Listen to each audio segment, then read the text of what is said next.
don't think the homies in the chat really care. Nah, it's chill.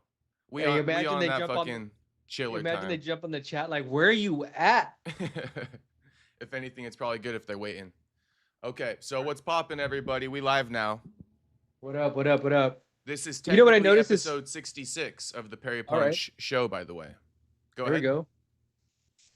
I was gonna say a lot of times. We'll, oh no, I see the kickoff here. I like to get it on the big screen. I was just gonna say I saw your and shout out to all the homies and the replay viewers. Did you see Yuri talk about his girl about to have the kid? I did. There's a couple things about it though. So which one are you referring to? The one where he's like, "Hey, she has her mission, I have my mission." Yeah. Bro, he's so classic with his like his one line takes stuff, bro. Like his mindset is just so classic, bro. I know, and he's He's like very candid. he's a caveman. Hmm. He's just a caveman, bro. I think Like they asked him like you got the baby coming, like win or lose, it's all good. You got a baby coming, something along those lines. He's like, no, I don't concern myself with baby till after the no, fight. no, hell no. She has Hell her no. mission and I have mine. She Right. doesn't focus on my mission. I focus on my mission. Yeah, And and I I don't think focus on too, her mission. She focuses I on hers. you know what it is sometimes you ever meet people from another country that don't know English and you kind of get this raw version of how they answer questions. And what's Yeah. up, Tony? That's him, you know, because English is his second language. He's very like, as a matter of fact, because he doesn't know other words to kind of convey his message. Hmm. You know what I mean? So Yeah. you get the rawness of it. What's up, Space Kid? Sometimes for me, I wonder though, like because you know how cultures vary. Some things Yeah. other cultures do we might find corny, but Right. and vice versa, right? So I just Right. kind of wonder, like, if I was engraced in the Czech Republic culture, like, Mm-hmm. is Yuri normal by the Czech Republic standards, or is he still Yeah. a bit in left field? Yuri's still Yuri though. You feel me? Yeah, Like yeah, it just homie's out amplifies there. it. Homie is out there, dog. He definitely Like, is. yeah, he's one of one. Yeah, so shout out to Yuri. And Yeah. So then, the did other you thing, see that heavyweight who pulled up on him? He's like talking some shit to him this week. yeah. Let's get into that too a little bit. The newbie. Yeah, I was also gonna say, Aaron Pico reaction. Aaron Pico says, "Oh, I guess there are levels when he got locked out by Lerone. Yeah. I guess there are different levels when you go into UFC." I'm like, bro, don't be saying that type of stuff, dog. Damn. Like, bro, like, come on now. So what? He kind of admitted that he wasn't on Larone's level. He got outclassed. Isn't he 0-3 in the UFC? Pico? Yeah. No, that's Patchy Mix. Pico's 0-1. Oh, okay. Yeah, Well, lost his still. debut. But now he gets to, isn't it Patchy and him fighting? It's Pitbull. Pitbull. But Pitbull. Pitbull's like undefeated. He hasn't won either. Let me see. I actually don't Yeah, know. none of these guys, all came in like, oh, whatever organization they came from, Former Bellator. champions Right. from Bellator. Yeah. What So up? yeah, what's his name is 0-1. What up, Nitro? Pico. And then Pitbull is 1-1. So Pitbull lost to Yair Rodriguez, but he beat Dan Ige. All right. Yeah. That's And your then boy. Patchy Dan. Mix already got cut. Yeah, Dan Ige, my boy. But you know what? Who really my boy now?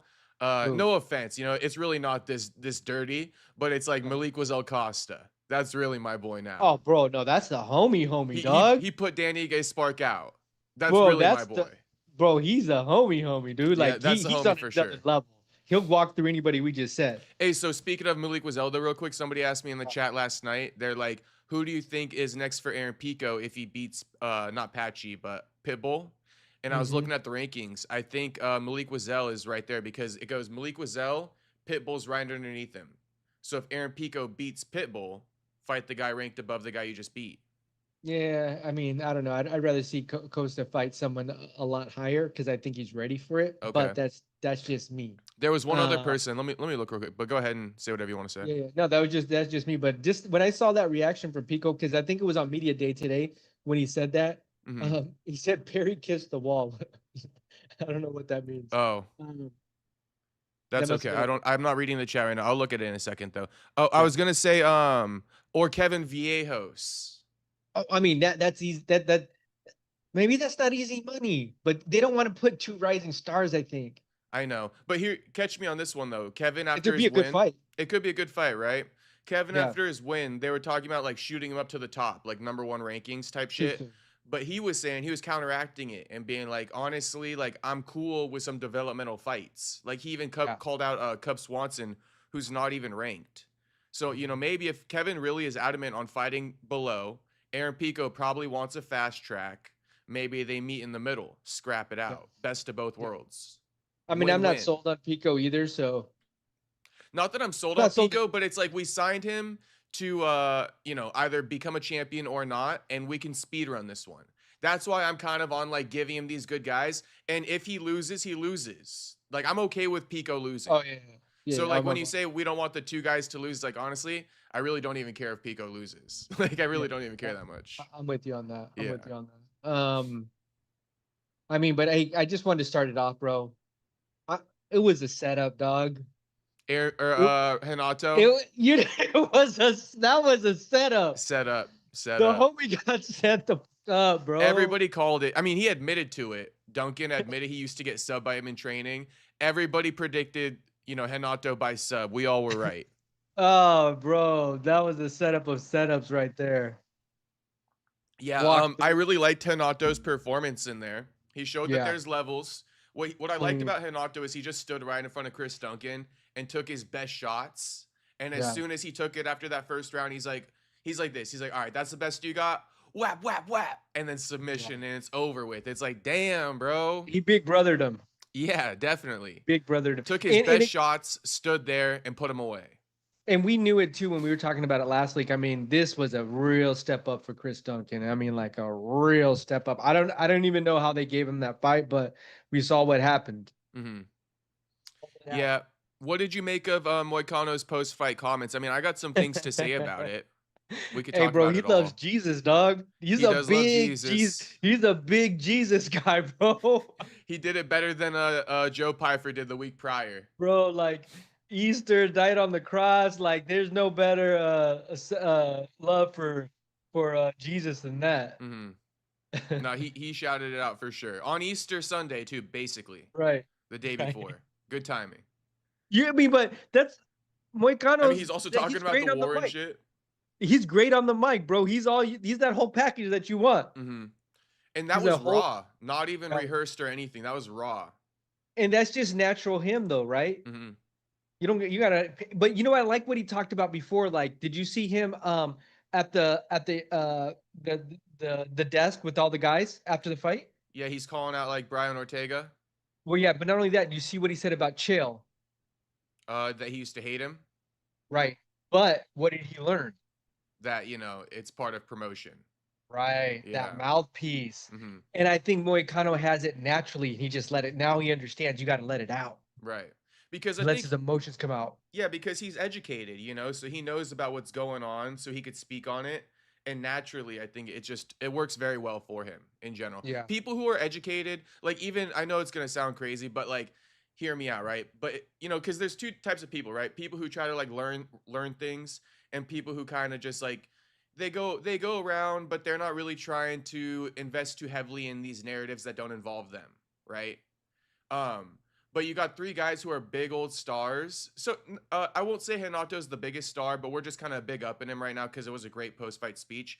But the other Right. two guys who fall in this category of like they're good on the fucking mic is for the things that they got to say is Strickland and fucking Bryce Mitchell.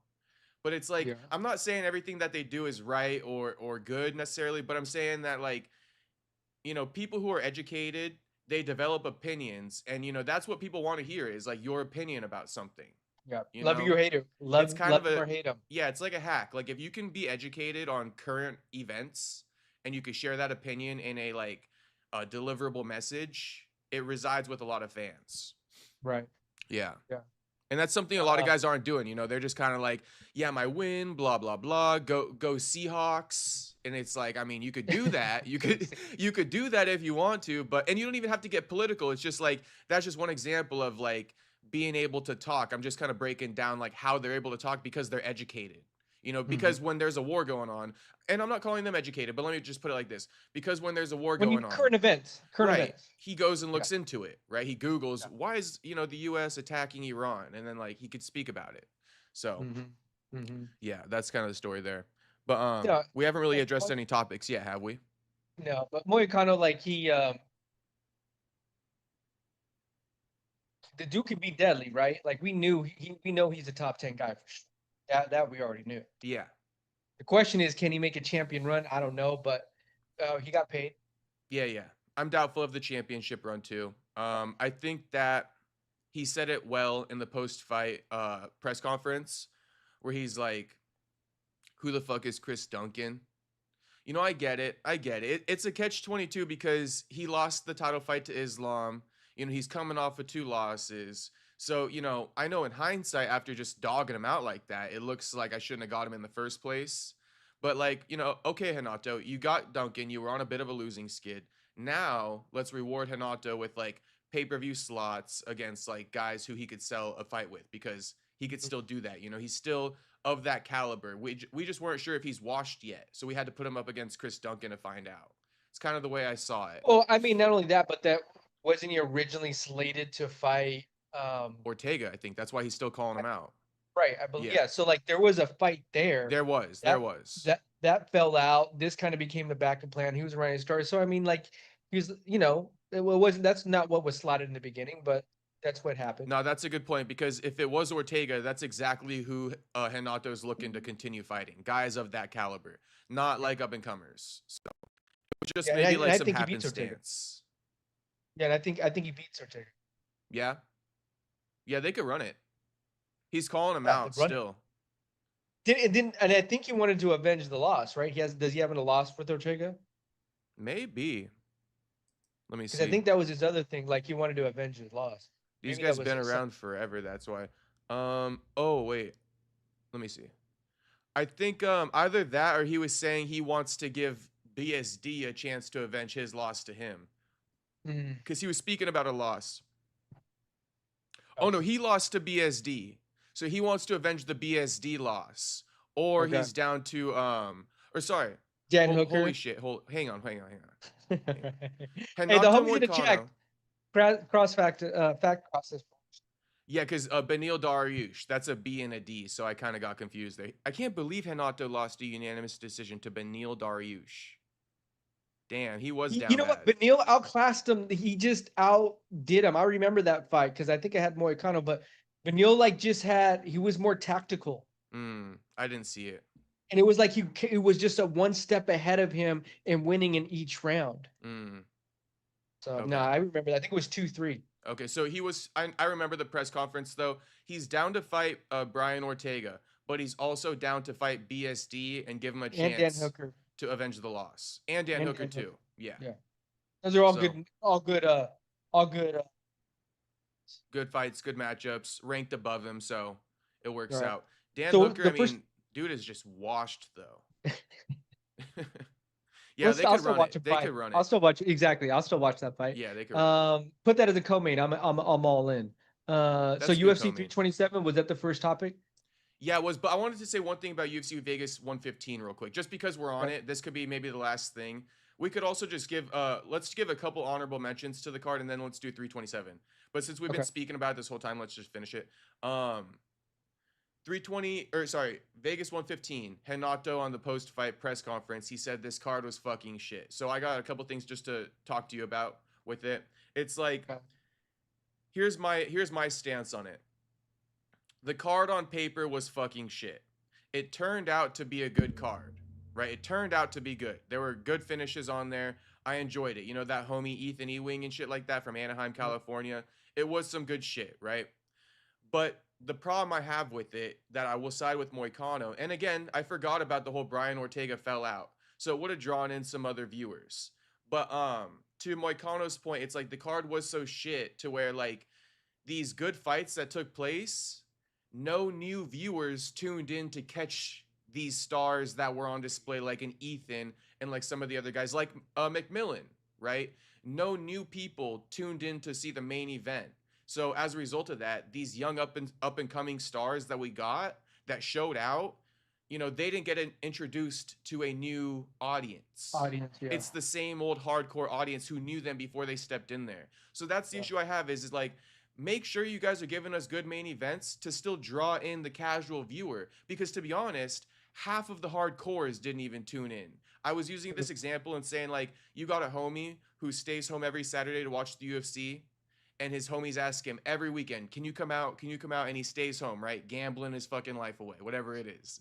But this was the weekend, last weekend was the weekend where he's like, okay, fine, I'll skip I'll the bob out. UFC. Yeah. So that's why I say like half the hardcores didn't even tune in. And that does Ethan Ewing a disservice, Tommy McMillan a disservice.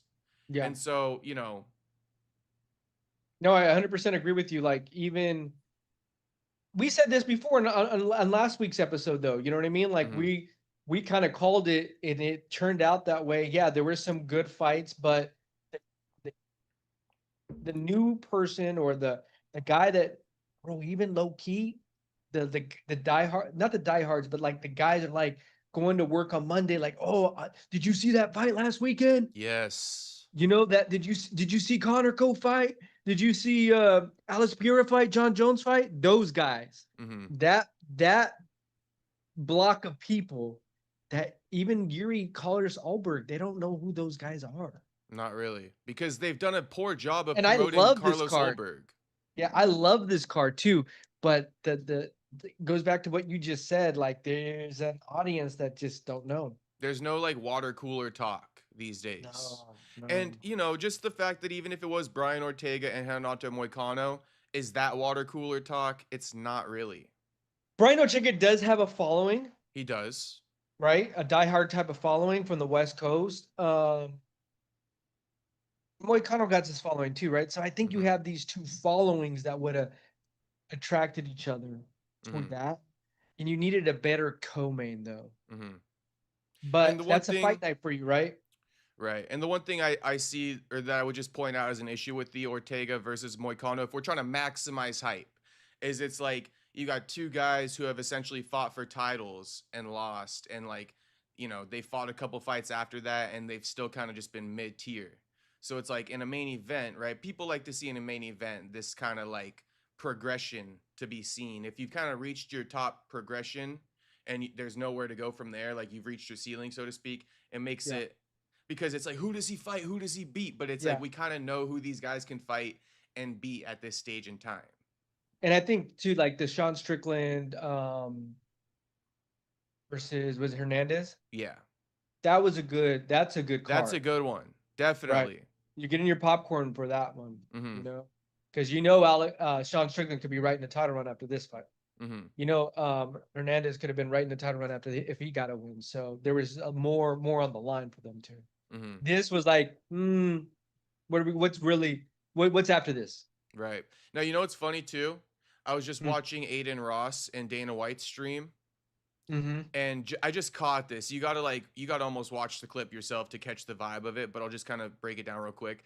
Aiden's asking Dana, it's so funny too, there's just this big old fluff piece, like it comes on, Dana's sipping an energy drink, Aiden's like, what's that, you know, what's that, Dana's like, oh, this is Volt. And then it's like, oh, did you bring extra? Right.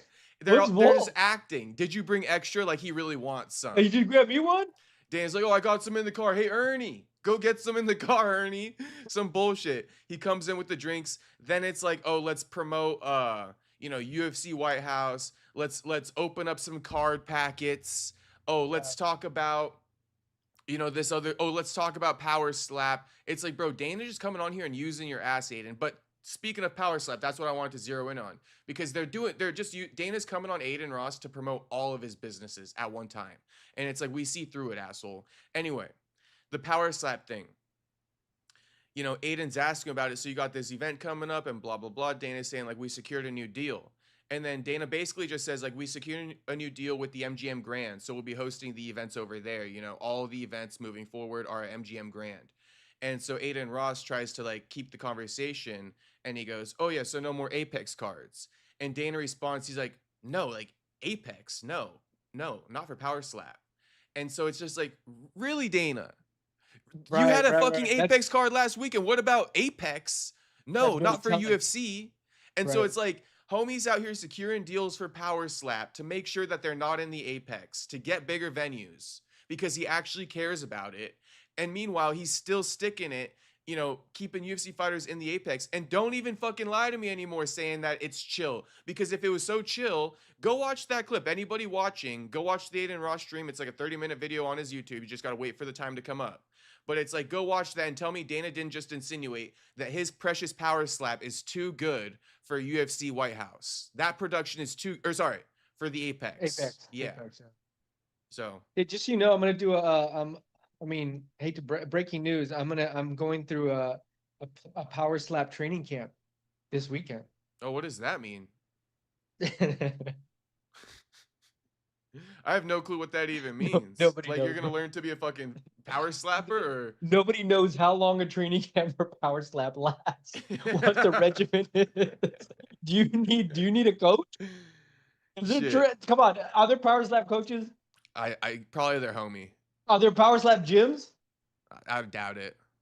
They train out of jujitsu gyms and shit. I don't know what's going on, bro. I don't know what is going on with Power Slap, bro. Wait, you're going to a training camp though? Tell us about this. No. Oh, you're trolling. You're trolling. Yeah, I'm trolling. It's like, what do you do? Yeah, you show up to some jujitsu gym and like some guy just pops out of his fucking Hey, this is a form of how Tacoma. to slap somebody. We need you to do that, and like that's like what kung fu artists do, like 100 times, 1,000 times. Mm-hmm. No, bro, get out of here with this. No, it's too premature. But those are the conversations Dana like forbids people from having. He's like, oh God, don't speak about that. It's like, yeah, it's true. These guys don't really have gyms or coaches.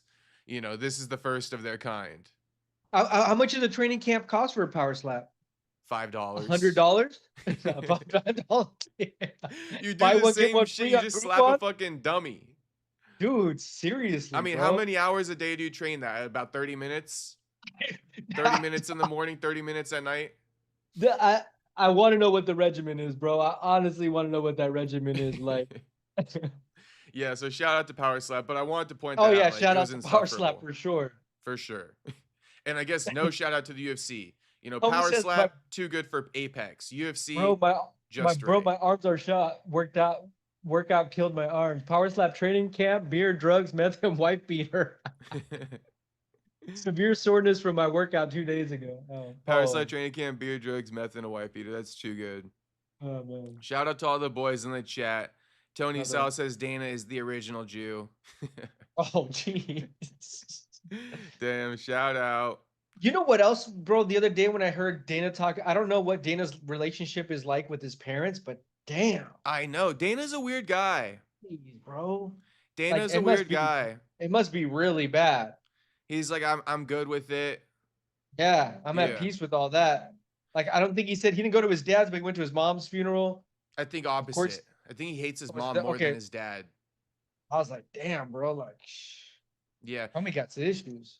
Dana, this is just a side note, but it's about Dana at least. But I find him to be odd because like there's that situation, which is kind of odd. Like who disassociates from the people who literally birthed you? Like there's literally kids who get put up for adoption and all they want to do is meet their birth parents. Right. You know what I mean? It's like, Dana, you fucking crazy. Anyway. Well, I'd love to know what the backstory is. Maybe I'll do some more research on that because that was wild to me the way he answered that. His mom did a documentary talking shit on him one time. She like appeared in some like little segment, like 3 minutes of talking about Dana. I gotta find that. But there's one thing I was gonna say about Dana. I've been noticing that he's kind of weird. Like I was watching him on Aiden Ross's stream too, and he's looking at Nina's feet constantly. I'm gonna clip it off. But he would not stop looking at Nina Drama's feet. Dana? Yeah. Ooh. And he's like trolling it. He's like, oh, there's her feet again. Like, huh? But if you watch it, he keeps his eyes on her feet for like a solid minute. Turned on. He's low-key turned on and he's trying to troll it. But he like literally his head is like this on the fucking camera for like 60 seconds. Yeah. And I'm like, Dana, like you're a foot guy. Like you be slapping on your wife. You don't like your parents. You lie about your, making your wife get a C-section to go watch Chuck Liddell's fight. It's like, you steal all the spotlight from your fighters. It's just like, Dana, I find him to be insufferable these days. I never thought I'd be this way, but it's like, I don't know, Dana, like, can you just be chill again? Like I feel like you know, I don't want to be gaslit in my hatred on Dana. I feel like it's warranted and it should be normal to say, like, Dana, like, you used to be chill. Can you be chill again? Even this shit about him acting like he's Steve Will Do It's best friend is the goofiest shit in the world to me. Like, oh, you're Steve Will Do It's best friend. You care about his gambling. That's the other thing. Him and his gambling addiction. It's like, Dana, there's so much like that I find off with you. Like, but mainly, you know, that other thing about the Steve Will Do It's friendship. To me, it's like, bro, how is a 60-year-old dude who's got kids who are like a few years younger than Steve, like Steve's your best bud? Right. If Steve's 25, you got a son who's like 21. You know, what are you doing? Yep. Yep. That's the world we live in, though. Honestly, it's a new world, bro. Honestly, like there's things you could see right now. It's mind-boggling sometimes. Mm-hmm. It's like aligning yourself with people who are in the know right now so that you can continue maximizing your spotlight. That's like what I see it being. Yeah, 100%, Yeah. 100%. But it's like you It got to just do that with the young bucks because the old heads, they don't really pop out like that. honestly, bro, I did in 5 years gonna be very telling. 2 years maybe. Do you remember who Ariane Celeste is? Yeah. She was the ring girl for UFC. Mhm. Was she not? Yeah. Bro, like go to her Instagram now, bro. Like the the way like you just look washed up. Like you know Oh what I mean? damn. Like that's what it does to you. It eats you, throws you out, and then you look for the next version. Eats you, throws you out. So I want to know where Nina's gonna be and bro, she's about to be 40. She's basically 40. She's already touching it. Bro, you think these 20-year-olds care about that? No. Nah, dog. I was going to say for women it's even worse. How do you spell Ariani? R A A R I R A N N Y? A N E, I think. Ariani? I'm not getting it. I could be spelling it wrong, but I'm A R. typing in Ariani Celeste. Arianny. Okay. Here she is. Just all the plastic surgery, Botox.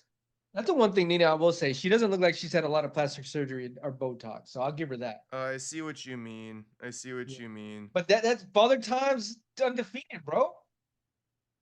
That's the tough thing with these women though. It's more so for oof, oof. Like this one not that hot. Like I'm like, ew, what the fuck? This one not even that hot. Yeah. And she was the girl, bro. She was the girl. Nah, You think yeah. Dana be calling her up no more? Hell no, dog. You on your own. Well, you know, this is what I always say though, and it's like people always gonna hate on this, but it's like, look, if we're saying that about Ariane Celeste, she's still pretty. She's still pretty. Sure. But it's like, let's not act like if that's the case, then bro, the average dude who's like 50 with his wife, who's also like 45 years old, it's like of the how do I say this? Let me just say it bluntly. It's like every dude wants to fuck, you know, a battered chick. They don't think that their wife is hot by the time she's 45, even if they're still with her. Because if we Right. think Ariani not even hot, you know, they definitely want to be fucking a younger chick too. So it's like Yeah. that's what sucks for women is like, you know, men are always gonna be attracted to the more younger, beautiful women. You know, Yeah. always. It's always gonna be there. For women, I think it's opposite, where it's like it doesn't really matter. In fact, when they look at a younger man, he might be a bit more handsome, but there's like zero value that he brings to the table. So it kind of like takes him out of the equation. But for Mm. us, for men, it's like we're not really looking at a woman to be like how much value does she bring to the table necessarily. Like if you scratch the itch, you scratch the itch, so to Right. speak, right? Unless we're looking for somebody who's bringing something to the table.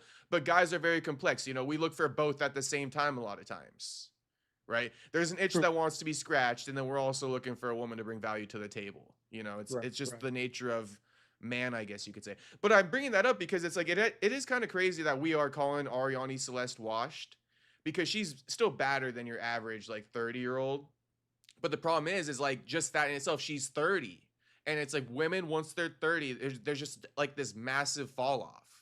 Yeah, that's what I'm saying. Like, I don't know where Nina in a couple years, bro. Like that window is just. Mm-hmm. She's gonna be like this, like she right now she's like the Bro, auntie of the UFC. when in 2 She's years gonna when be you the start, like, granny. yeah, when 2 years when you're doing this live stream, right? And you're Mm-hmm. like, we're talking about like, bro, Nina, who? Mm-hmm. Well, that's why What? too. It's like it's important to bring like yes, it's you might get a quicker rise if you show your tits and your ass and stuff like that, and people are gonna be watching you. But you know, what's the value that you're bringing to the table aside from your looks? Because once the looks fade, and people realize, you know, I don't even care to look at you now. There's no value you're really bringing. The new baddie is now been brought in by the UFC. Now all Well, the the new fighters want to content go with creator, right? her, and I can't wait for this. I can't wait for this because what Nina does, right? Nina started with Sean Strickland. He loses the belt. She moves on to Alex Pereira. Pereira loses the belt. She moves on to Marab. Marab loses the belt. Now her best friend is Arman Sarukian. Let's find out. You know what I mean? She goes from all of them. I can't wait till the new hot bitch comes into town, the new 20 something, right? And all the UFC fighters want to go on hers to stare at her feet, you know what I mean, and her tits and her ass, Yeah, because Nina's 40-year-old tits and ass ain't cutting it no more. And yeah. also, it's kind of embarrassing that these It's- UFC fighters are simping that hard over like a I, 40-year-old. but we're like literally around the corner from it though. Yeah, but this what we are right around the corner. We're like a year removed. But this what I always tell you too though about like UFC fighters, you know, the ones who simp over Nina, it exposes them for having no game. Like I try to tell you, these guys are barely around bad bitches. Because if you're around bad bitches, there's no way you even like to be honest, can I just say this? Can I say this? It's like It's your show. right. It's like in the grand scheme, let's put this in the world, right? Let's put this in the world. I'm not talking about no social media, nothing. I'm speaking about in a real life situation. Uh-huh. I would not want to be seen with a Nina drama because all the bad bitches are gonna think less of me because I got Nina drama with me. That makes sense? Yeah, yeah, I yeah. want the In real bad life, bitches. in real Yes, life. in real life. I want the bad bitches to see me with a bad bitch. So like there's intrinsically, you know, an embarrassment tied to having a Nina drama under my wing. You know, there's an embarrassment there. But these guys don't see it like that. They be simping hard over it. And it's like, bro, you don't think that Especially these the UFC.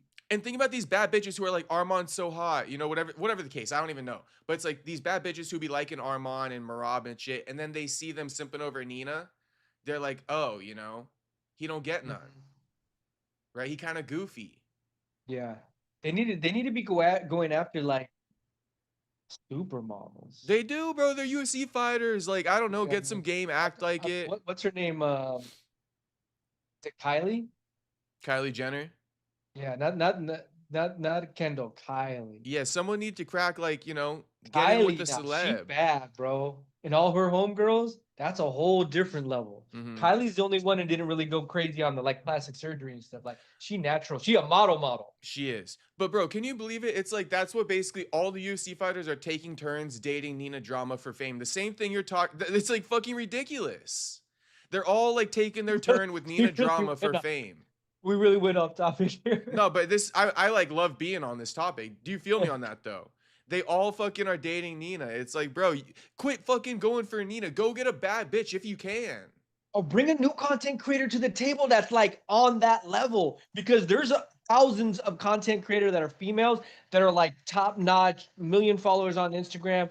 I want to see the UFC fighter that does that. Like gets Brings like a one, hey, look who I brought to look who I brought to dinner tonight. right. There's You know what I famous mean? streamers. Hey, look who I'm hanging out with tonight. Do you remember when Tupac did that with Madonna? Yeah. That was a good move, bro. Yeah. Yeah. That's the move we need to see. Bro, I mean, if Neon is fucking kicking, and this what they weren't even dating, but I think you might have seen this. Neon was going on all these vacations and kicking it with Iggy Azalea to bring up his name That's and the move. likeness. Bro, can you guys do something like that? If Neon can do it, you guys have no fucking excuse. 100%. What you can tell it irks me.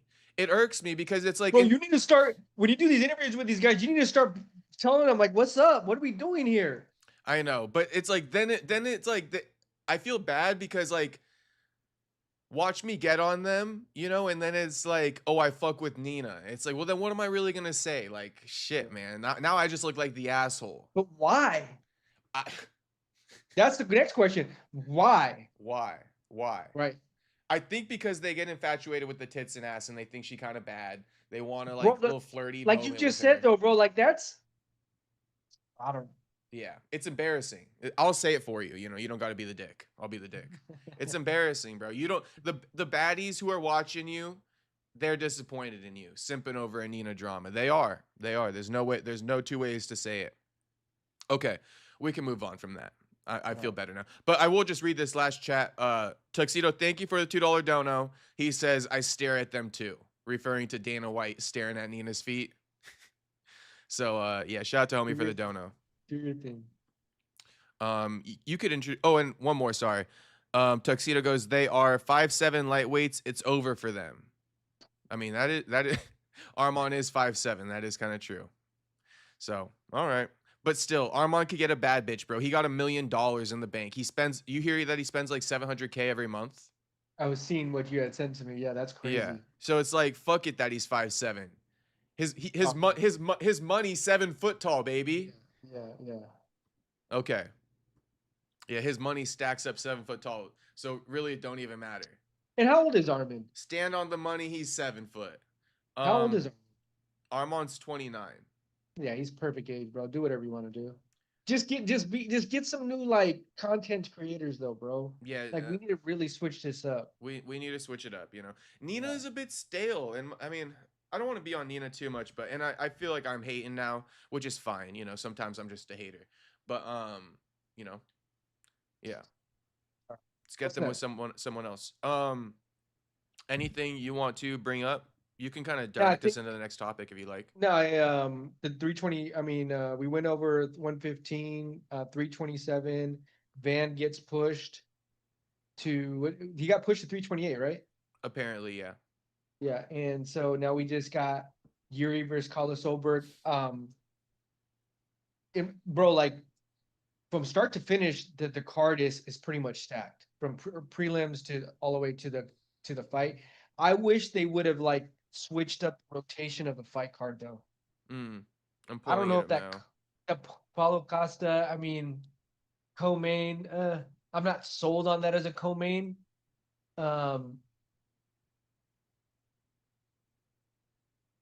Versus Asmat, like no one barely even knows who Asmat is, unless especially like new guys trying to get into there. Curtis Blades, Dominic Reyes versus Johnny Walker, Cub Swanson versus Nate. I mean, I guess they're gonna be bangers, but that Kevin Holland gets me and Randy Brown. I really love that fight. Me too. Domrat versus Ribovics fight. I really like that fight.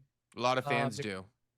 The Chris Padilla, I really like that fight. Both guys undefeated in the UFC, for the record. Yeah. Kevin Gastelum versus Vincent Luque, like that fight. Me too. Even Charles Redkin versus Francisco Prado, I like that as an early prelim. So, I don't know. I wish they would have like added maybe Kevin Holland on the main card, Camera on the main card, maybe Chris Padilla on the prelims. I don't know. I don't know. There's something about the rotation. I see what you're saying. You think that like for example, even like a Pitbull versus Aaron Pico being the main, I mean, yeah, I guess that's fine being the main event of the prelims. This is a great prelim card. That's a great prelim card, bro. We could have swapped Cub Swanson though, Nate Landwehr with Kevin Holland, Randy Brown. 100%. Yeah. You could also swap. That's a main card opener. Yeah, you could also swap Dominic Reyes and Johnny Walker with Patricio, maybe, or the Gomrat versus Esteban Ribovics. Honestly, yeah, I like the first one you said. Pitbull versus Pico main card, Reyes versus Walker prelim main event, just to get things hyped up to to end the prelims and go into the main card. Then we got back to back, Reyes versus Walker, Holland versus Brown. That would be pretty good. Yeah. Then we move into Pitbull versus Pico. But I guess too, like Asma, he's been on a tear. What? How many? 1, 2, 3, 5, a 6-fight win streak. Yeah, he's been doing his thing. I just really not been paying attention. He just looks like a fucking like 40-year-old dad. It's hard to pay attention. Well, and here's my thing too with Paulo Costa. He's moving up right to light heavyweight. I don't know, something about co and I guess to Joshua Van Tatsura, that was the co. Yeah, right. So we did lose a little bit of steam. Yeah, okay. There, that's the reason why. It was more hot fire before that. Yeah, yeah. Yeah. Okay. But the card's banger. Like all those fights that we just named, those are all bangers. I see the yeah, I agree that the card's a banger. Um I'll just say this though, and I don't mean to be so critical, but I just do want to say this because I got a bit of nostalgia from before, that's missing here. And it's like I just remember a time, man, where like there were a lot of fights, but they were conversation pieces, and Mm. there were these talking points. And, although Cub Swanson versus Nate Landwehr is good, it's not a conversation piece. And I just feel like it needs to be put That's a out there. prelim fight.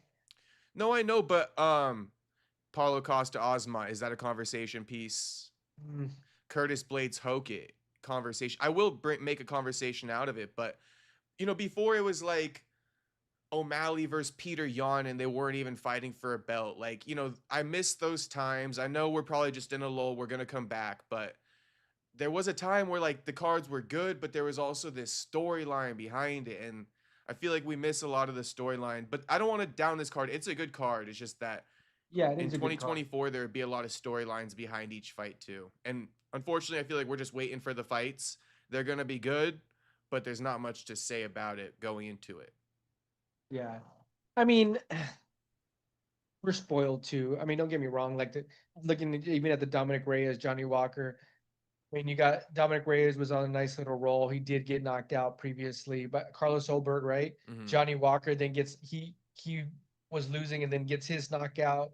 So I mean, it's number 10 versus number 12. I don't know if either of those guys are gonna make a title run, but it should be a good fight. Don't get me wrong. Mm-hmm.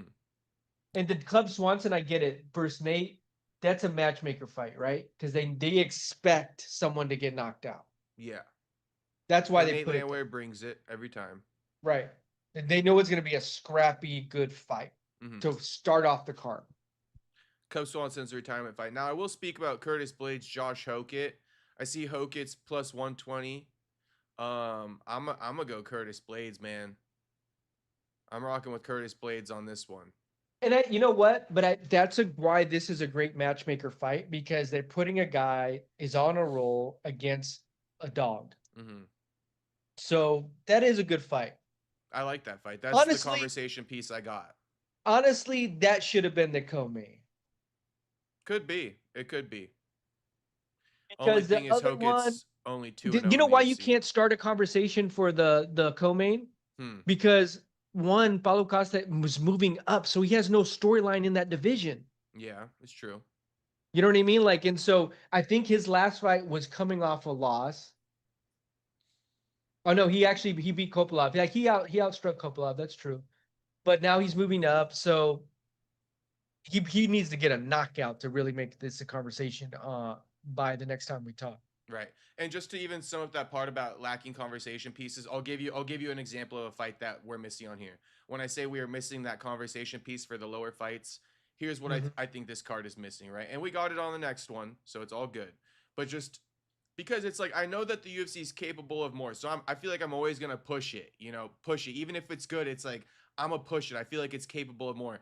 And what this card is missing is a Joaquin Buckley versus Sean Brady style matchup. A banger where these Yeah. guys, there's storyline and one guy loses, one guy wins. It could be catastrophic for their careers and all this stuff, going into play. A lot on the line. He wants to get up to that title shot again. No, you're 100% right. There's not a lot on the line. Yes.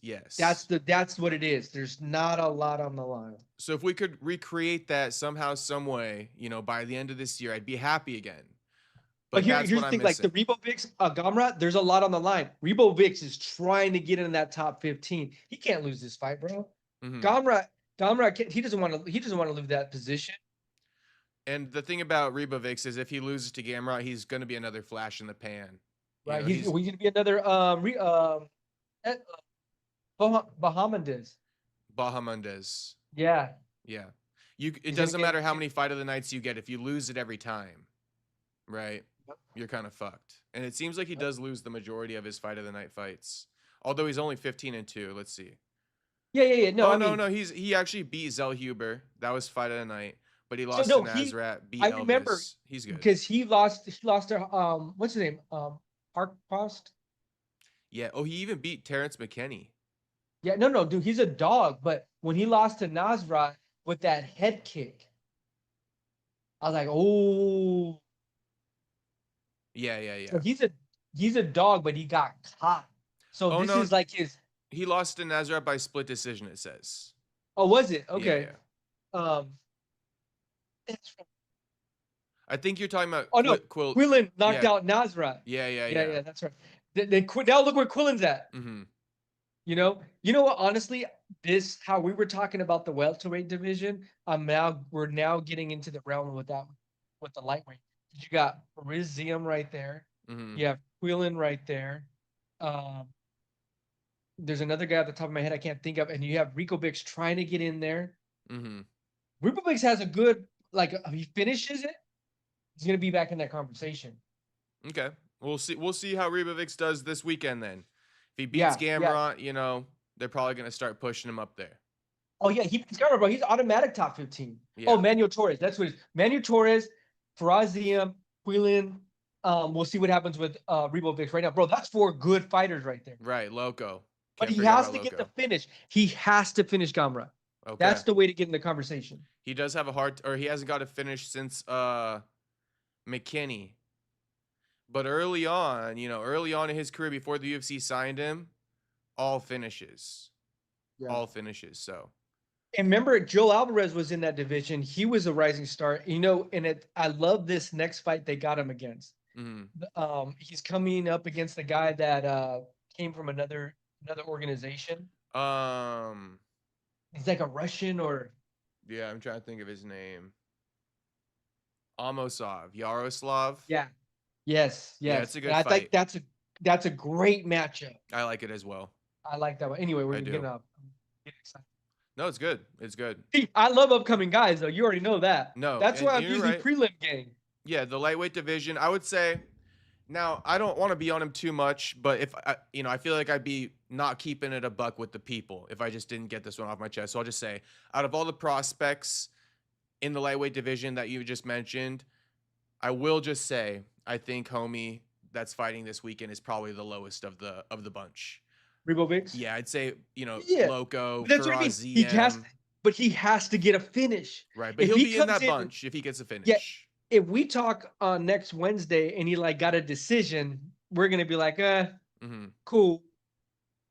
You almost got to try to build a guy like Ribovics properly. If you give him a Gamrot and he beats him, I would say give him a guy like Dan Hooker. Right. Give him these favorable matchups, build him up to bring him down eventually, I guess you could say, right? So, but if you kind of let him beat Gamrot and then you throw him up against another prospect, he's going to fall right back down. You could build up the hype a little bit more if he beats Gamrot. I say give him to Dan Hooker. Like we say, Dan Hooker is washed, so let's just find out, now let's we can be on a mission. Just how washed is Dan Hooker? Let's feed you fucking Ribovics. We're going to keep giving you steps down in competition until we find out who you could fucking beat these days. And this is going back to when we were looking at the welterweight division. We had these 5 guys, right? And now look at them. All those 5 guys are pretty much out. Colby's 15. Bonfim's coming in. He got that main event coming up against Gilbert Burns. So we had all those guys, and now that lightweight division is getting to that stage where it's like these ranked 15 to 20 are all dogs. Yeah. Wait, is it really Bonfim Burns? Maybe I'm just tripping. Yeah. Oh, is it? I don't know. Bilal. Oh, Bilal. Yeah. So, but see, that's former champ. He's fighting former champ now. I got Bilal though. I think Bilal, yeah. But shit, I mean, watch this dude upset Bilal. It's gonna be crazy if he does that. It would be kind of crazy. That would be crazy. That would be kind of crazy. The only reason is because remember before when Bonfim didn't beat Stephen Boy Wonder Boy? That was the reason why I was kind of like, all right. We're like, fuck this guy. I'm not sold. Right. When I But he was came heavy on back, him. he put fucking Randy Brown out. 3 wins in 2025. I mean, it's respectable, right? It's respectable. Yeah.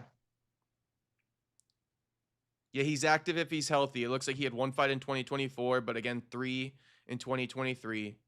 So he's down to be active. I like that about this guy. Although it's been about 7 months since his last fight. That's all good. He was pretty active last year, so that's fine. Take a little time off. 28 years old. 6'1", 72-inch reach. I mean, it's a tough matchup for Bilal. Oh, that's who was burns him a lot. Bro, I might even lean towards this guy to beat fucking Bilal. What are the fans saying? No way. 77% say Muhammad. I would say Muhammad too, just because I think he has more in his arsenal. Okay. Like Bilal has that like DDP in him. Mm-hmm. Because he's gonna throw a lot at you. He can Very switch game active. plans. One thing's not working, he could go to the next thing. Right. Ground, but he's just very like. All right. No, I hear you. I hear you. It was a competitive fight against JDM and all that stuff. But man, if Bonfim can get through this guy, then it really makes a statement that he 100%. belongs up in the top. And I mean, no more 100%. pussyfooting around. Top 5, more top 5 matchups.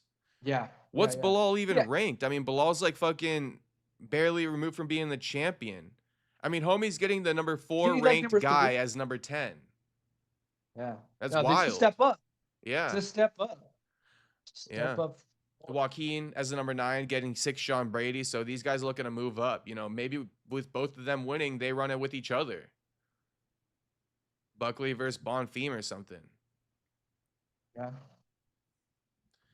I like how we went all over the place there. No, it's good because at the end of the day, bro, we don't got much to talk about. You know what I mean? So it's good that like I'm just kind of enjoying these rants that are happening. We're diving deep into the hardcore MMA shit. Oh, I'll ask you a question, and I got maybe 2 things for you, and we could probably end up, letting the stream come to an end. But one question I have for you, just to kind of see what you think. That's one of the reasons why I like to have you on here too, is because I like to gauge kind of like your perspective, because I'm so hardcore that I almost need to get somebody else's perspective just to see how it really sits. But it's like, how do you feel about this whole thing? Like Dana, he says UFC White House. How do I say? Let me try to say this quickly for you. Ilya versus Gaethje is the main event for UFC White House, right? Right. Dana said that Ilya said the UFC offered him Ilya said the UFC offered him Islam or Justin. He said, I'll take Islam, but I want more money, right? Because this is pound for pound number 1 versus pound for pound number 2, two division champions. Like, we need more money for this. This is top bred material. The UFC basically came back to him and they said, you could just fight Justin Gaethje instead. We don't want to give you extra money for this fight, essentially, even though they're not admitting to it. But, that is what Islam's claiming. Islam already made a tweet saying, like, Dana says Ilya outpriced himself in the negotiations. That's why I'm not fighting him at White House, right? So the bottom line is that Ilya versus Islam is not happening at UFC White House because Dana didn't want to pay for the fight. And so we're getting Ilya versus Gaethje, and I'm just wondering, like, what do you think about that? Like, does that bother you? Are you cool with it? I mean, it does bother me a little bit just due to the fact of we're not getting the elite package. And that he did offer it, but then when the fighter wanted the money to be compensated, it's like, no. Yeah, no, no. So it's like, we're not getting a fight because Dana doesn't want to pay for it. It's like, for once, the fighters aren't even getting in the way. It's Dana getting in the way. Yeah. I'm trying to use another analogy with like a different sport of how that would look, because it's basically like the second best option, right? Right. Well, we don't want to put up the money to do that, so instead we're going to do this. Yeah. And the fans just enjoy the second option and don't worry about that. We're not going to give you the first best option because we don't want to pay out on it. So yeah, that does put a bad taste in my mouth too. I agree with that. Okay. And then, he'd be lying and being like, that fight didn't happen because Islam has a hand injury, right? That's what his excuse was. And so that pisses me off too. Like, bro, stop fucking lying to us. You don't, like, if you so ho-hum and mighty about it, right? If you're so on your high horse that Ilya doesn't deserve the money, then how I like to say it, then put your balls on the table and say it. Don't pussyfoot around about it. You didn't want to pay Ilya. If you're so confident that that's the right decision to make, then put your balls on the table and say it. But like, rescinding the fight offer because he negotiated and then blaming it on Islam, saying Islam has a hand injury, he didn't want the fight, because Islam came out and his manager came out and said Islam would have took the fight whether or not he was injured.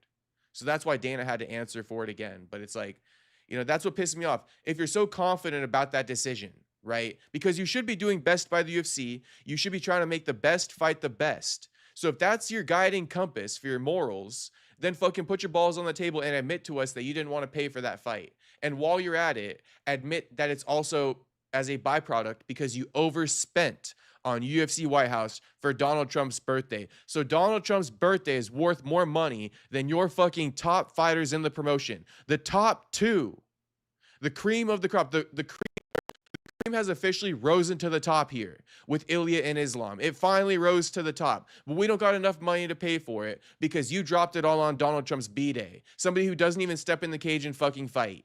And you're using these guys to, like as fucking cattle, bro. These guys are cattle for him. And I think too, there are cattle for him. And I think too that there's they keep trying to not step over this line of like, okay, well, if we spend this much money, it's going to be a precedent. Like we're setting a mark now for other fighters to say, hey, well, they got that money for that fight. And they keep on not wanting to do that. Mm-hmm. Like they keep letting money getting in the way of putting together the best product for their organization of what the fans would really want as like the premier fights, right?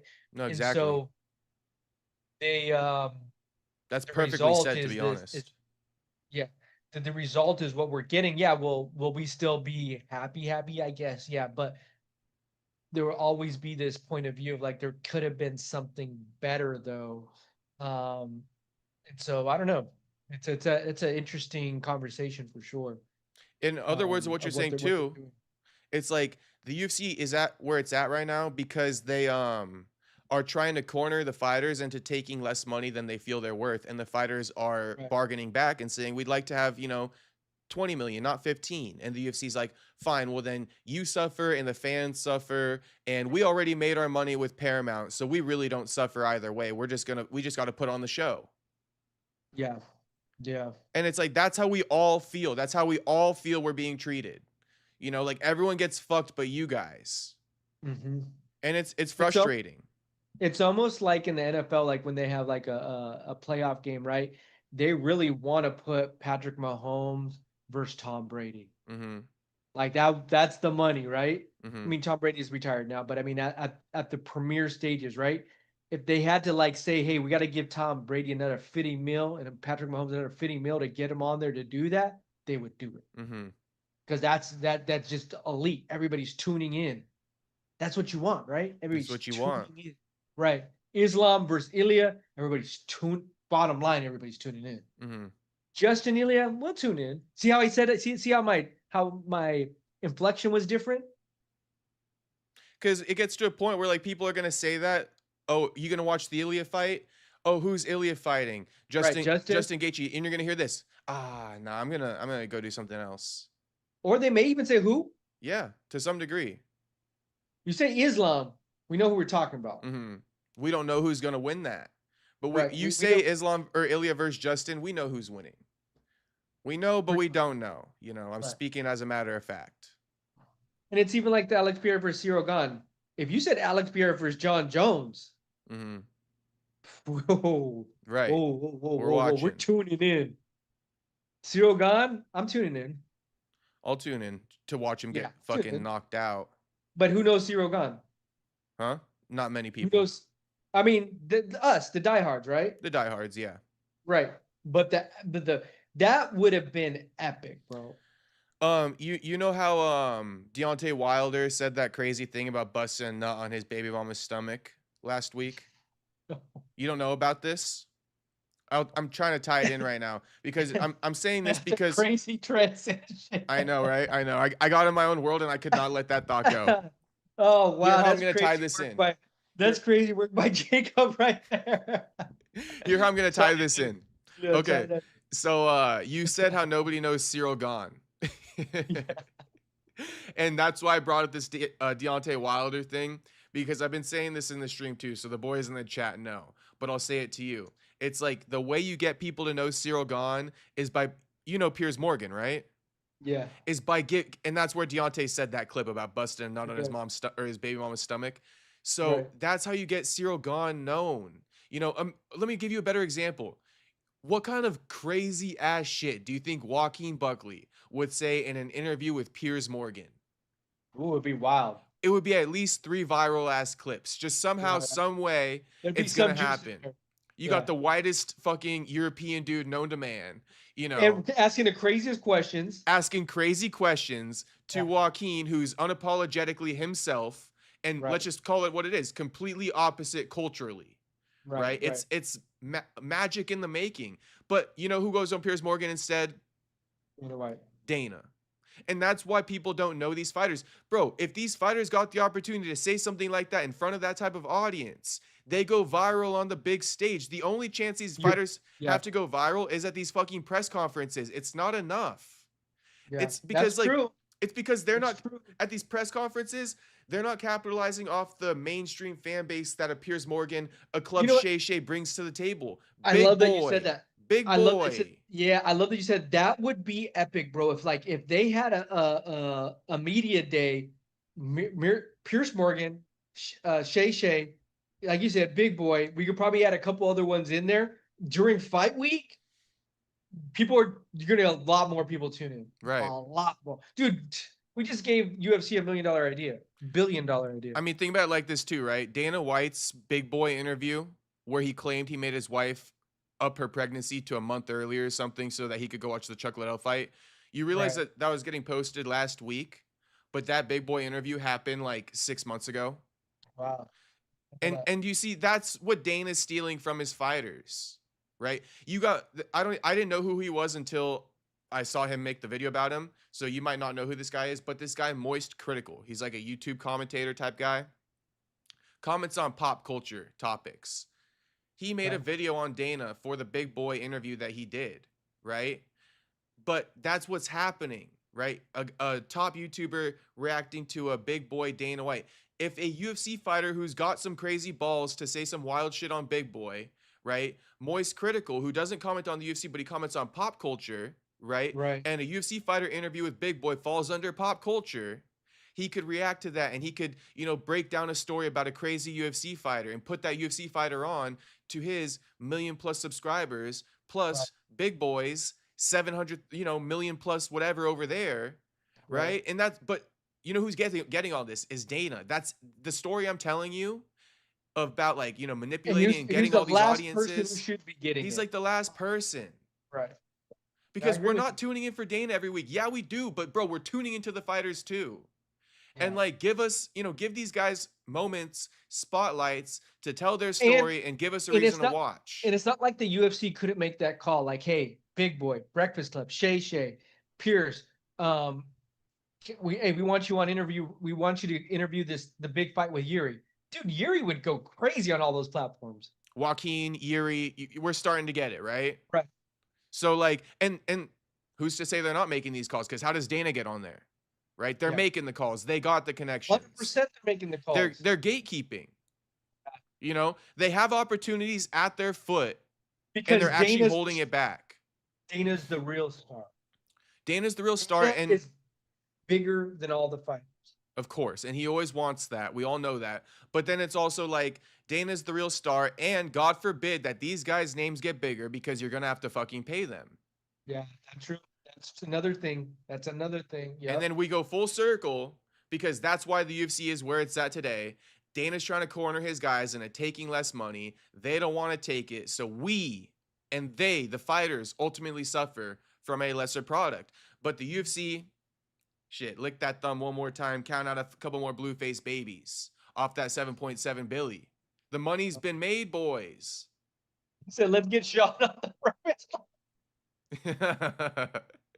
Breakfast Club, another good one. It's another good one.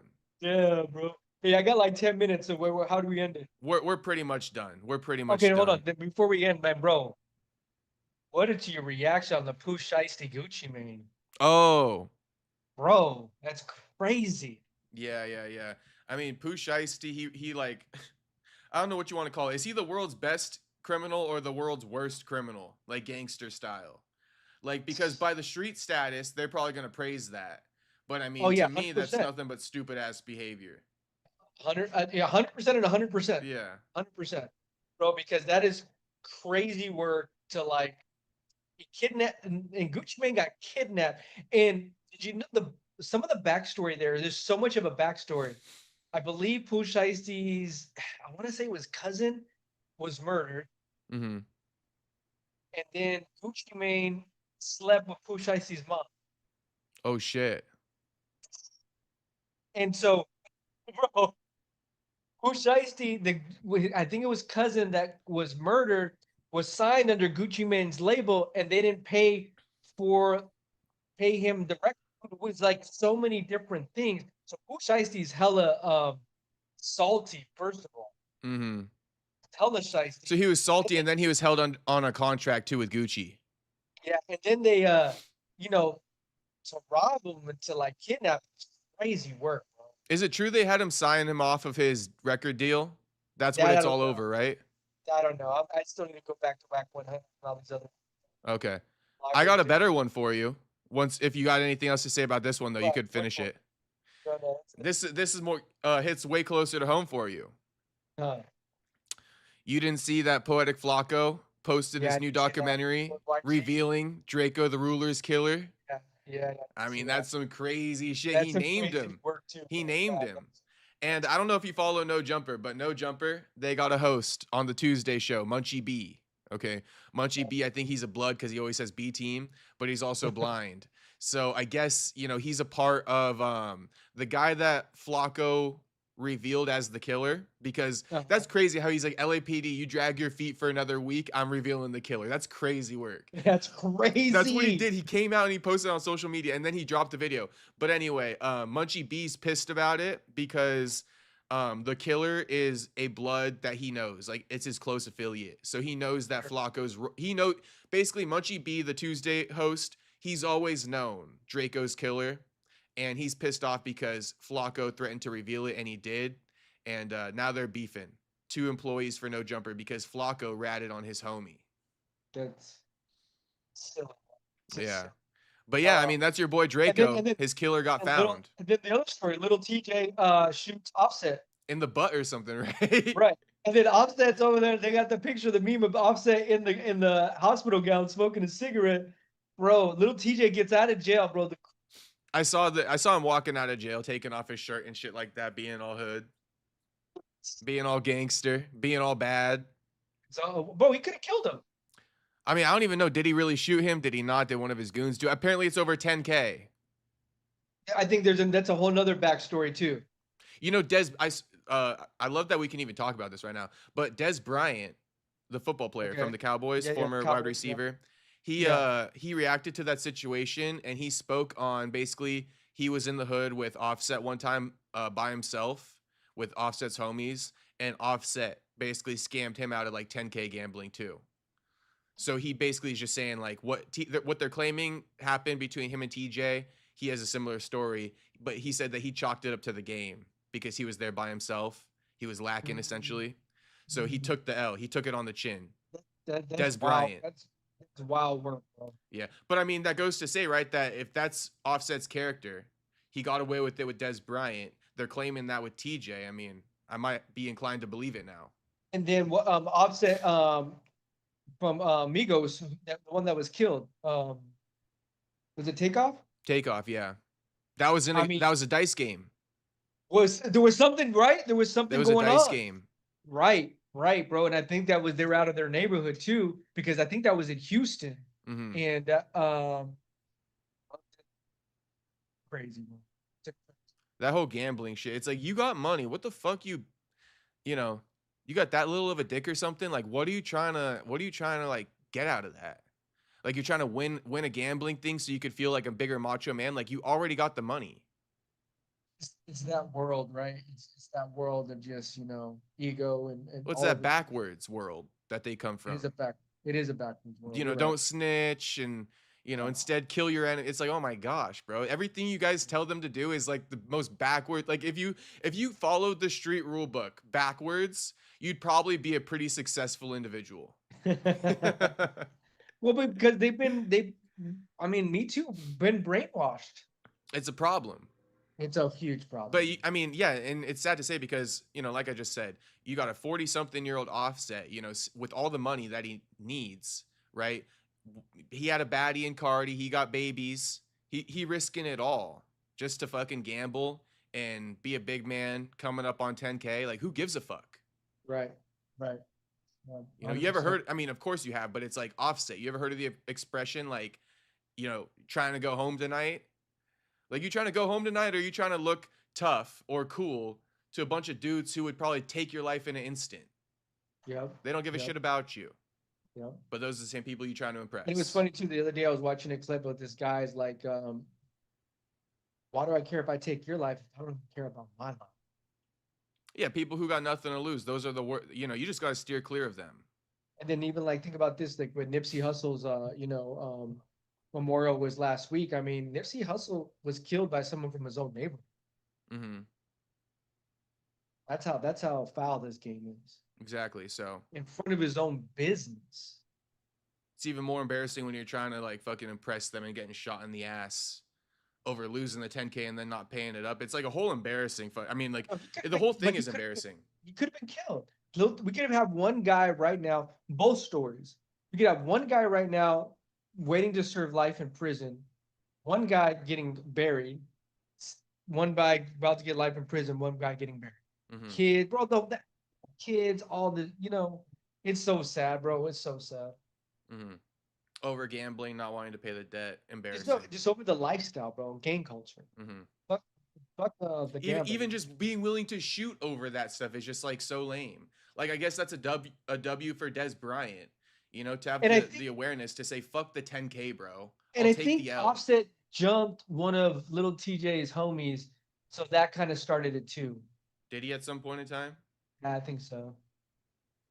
Interesting. All right. Well, we can shout out the streets and let's get out of here. I was gonna read a Tuxedo Mask chat. Tuxedo says, "Don't you see what's going on, Perry? The people who own the UFC don't care about making money. They already have all the money in the world. They care about shaping culture and catering cratering the UFC." Mm. Well, that's Well, interesting. I guess that's why WME wanted to buy it, huh? Who's Ari WME? Emanuel is I don't know if you're on this timing. I don't want to make you be on this timing, but I'll just say, he's saying that they're using the UFC to shape the world now. So WME is owned by like Jewish guys. I'll go back to Yeah, and you know what they say about them. So I was just saying, I guess that makes sense why they purchased it, why they were interested in buying it. They also own like other influential things though. Like Ari Emanuel, I was looking up this thing. He owns like a modeling agency. So he knows what people have their eyes on, and then they buy it, and then they do influence it. I'm not saying, I'm just gonna leave it Yeah, alone. no, I get it. I get it. Yeah, There's a truth to that. yeah. Tony Sal says Dana goes on Breakfast Club. That's actually the one he hasn't hit yet, but shit, he'll be on there soon enough. Coming soon. Tony Sal says B team.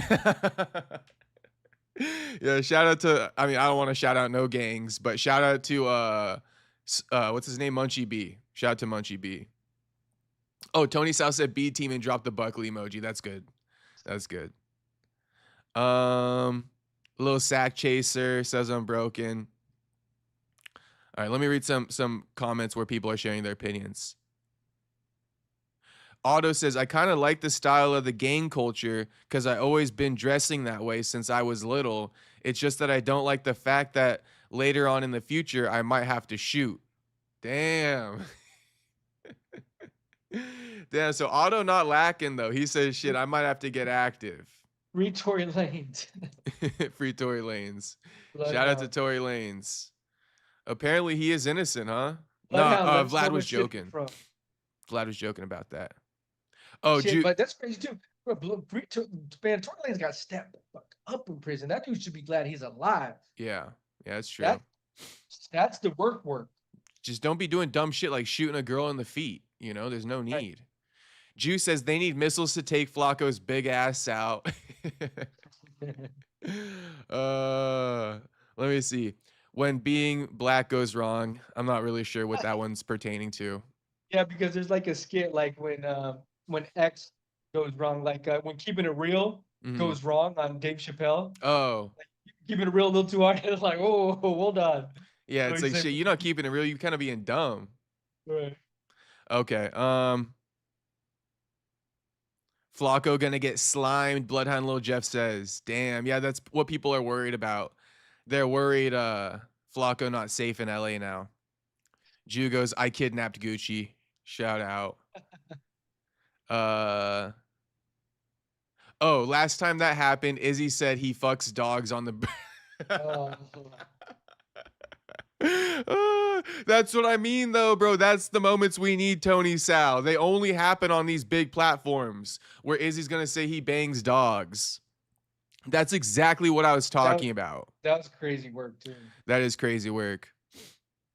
Um, oh, people were asking. They were saying, oh, Tuxedo goes, "Thank you for a $2 donut again, homie." He goes, "Who is this guy? Perry, your dad? This is MTK. This my big dog over here." Oh This man. my big dog over here. But then they said this. Listen. Then somebody goes, Tony Sal goes, "Member Tony goes, this is Perry's pa." You ever seen that guy Flamin' Hot Mitts on like TikTok these days? He's like this new viral Mexican streamer, boxing Uh, coach. But he ends like all of his sentences. He's like, "You gotta do it like this, pa." Like, "Oh no, like put the left hand up, pa." So he's all like, right. "This is Perry's pa." Yeah, this my pa right here, my The big big homie, dog. the OG homie. Yeah, the OG homie. Um, Let me see. Yeah, that's about it. All right. Yeah. So wait, who do you got? Yuri or Ulberg? I got Yuri. How about Yeah, you? I got Ulberg. You got Ulberg. Okay. Yeah, I'm gonna take Ulberg. All right. What about what's the you got? Paulo or Asma? Probably Asmat. I'm gonna go Costa. Okay. Um, Aaron Pico or I'm gonna go Pico. really? You know, that's a for me. That's a Honestly, watch Pico be the next fucking Patchy mix though. Low key, I'm gonna go Pitbull. I'm gonna go Pitbull. Curtis Blades. I think you said versus Josh. I think you put Going Blades, right? Curtis. Yeah. Go Curtis too. Dominic or Johnny Walker? Um, Johnny. Yeah, I'm gonna take Johnny too. Cub or Nate?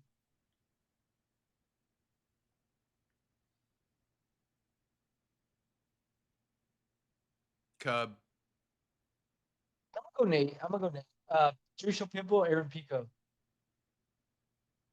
Can you tell me how old Pitbull is? Uh, that's gonna matter for you.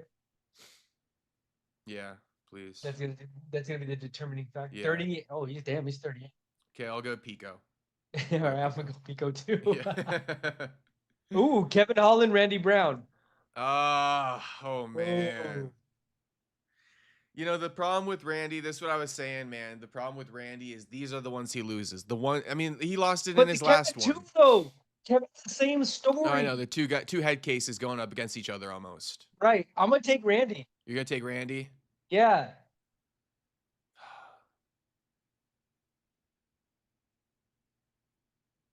They both were in the top 15, just recently. I mean, they're both the same type of guy, right? They are.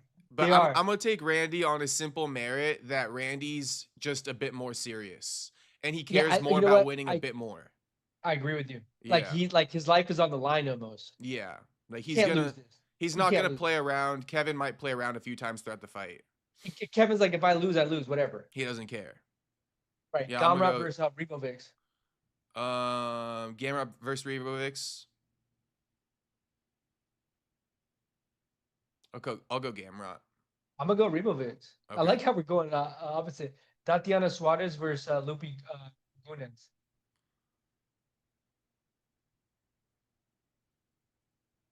I'll go Tati. And by the way, I almost wanted to pick Revovics, but I'll stick with Gamrot. But I'll go Tati. Yeah, I think I'm gonna go Tati too. Um,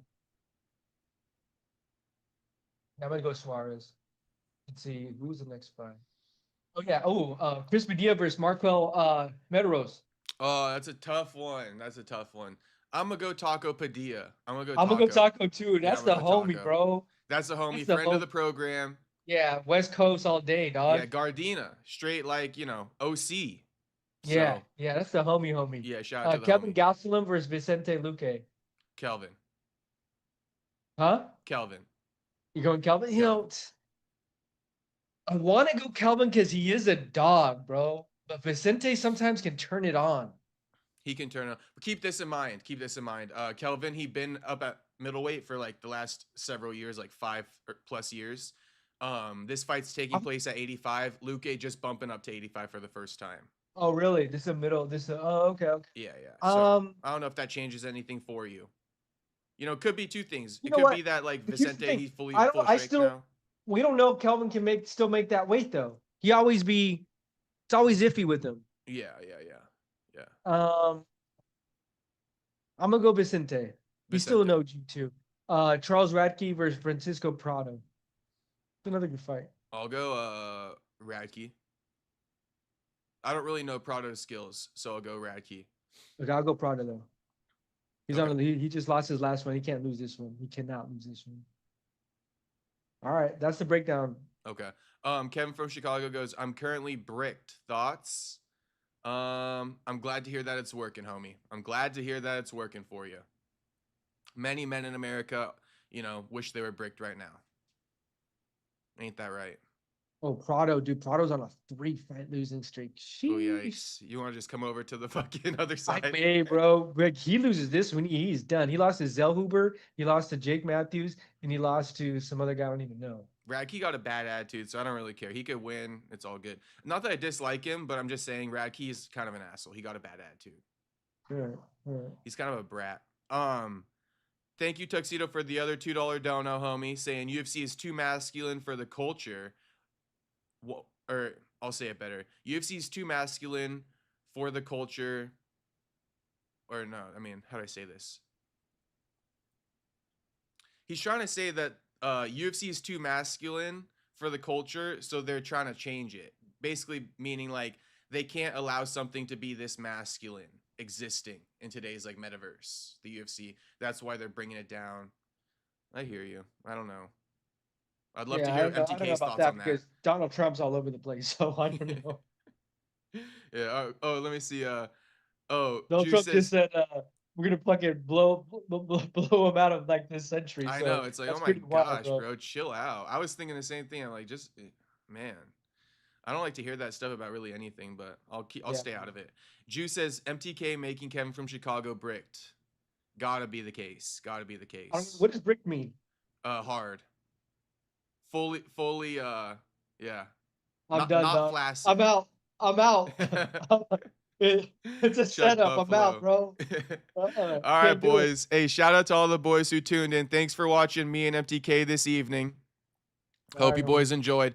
I'm not sure. We had MTK 2 weeks in a row. He usually has to go back to work after a couple weeks. I'll be back next week. Okay, MTK will be back next week. So tune in next Wednesday for the UFC 327 reaction, and then the preview of the following card. All right, peace out, boys. Thanks for watching. See you guys next time.